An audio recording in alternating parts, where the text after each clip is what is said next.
Je crois que aujourd'hui tous les défis relèvent de la globalité. Parce que ce n'est pas parce que la Birmanie est éloignée du Sénégal qu'on ne s'intéresse pas à ce qui s'y passe. Parce que voilà un problème qui peut déstabiliser toute la péninsule, toute cette sous-région.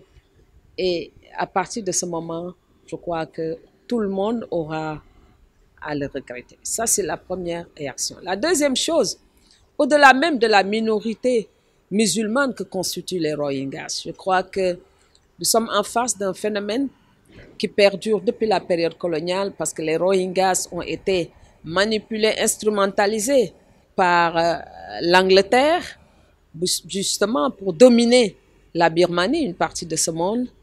Et ça a créé une certaine animosité au sein de cette mosaïque, justement, de peuples et d'identité. La deuxième chose, je crois, et nous devons absolument nous y intéresser, c'est parce que si le phénomène djihadiste s'accapare justement de ce problème et de ce mouvement, déjà cette région est une sous-région, il y a beaucoup de violence et de difficultés, ce serait encore extrêmement grave. On aura plus de difficultés à l'éradiquer qu'à éradiquer l'EI, c'est-à-dire l'État islamique. Donc nous allons nous intéresser parce que aussi ce sont des musulmans comme nous.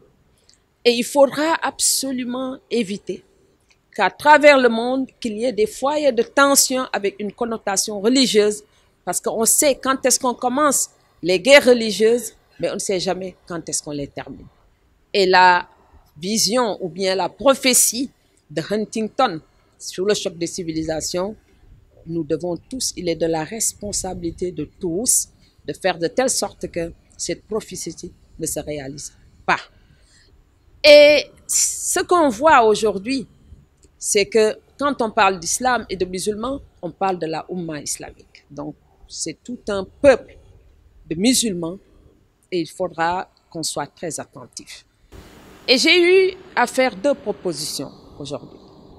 La première proposition, parce que les Rohingyas, on leur a retiré la citoyenneté depuis 1982, la junte militaire, et au-delà, il y a une volonté de génocide, une volonté justement d'éradiquer et de liquider tout un peuple. Ce que nous ne devons pas accepter en tant qu'Africains, parce que nous le vivons et nous l'avons vécu.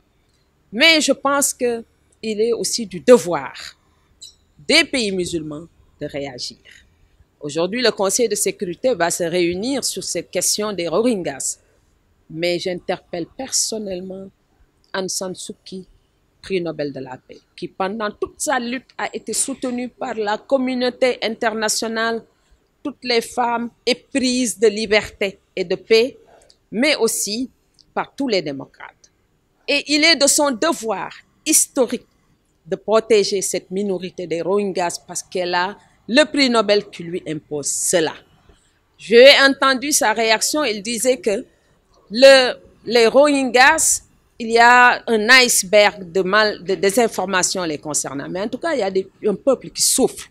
Si elle n'est pas en mesure d'utiliser et d'user de toute son aura pour protéger cette minorité, elle ne mérite pas son titre de prix Nobel de la paix. Et il faudra que le comité de Nobel statue et lui retire tout simplement ce titre. Il faut absolument qu'elle sache qu'en lui donnant ce prix Nobel, on lui l'a donné pour qu'elle use justement de son aura pour protéger des gens qui souffrent et qui souffrent dans son propre pays.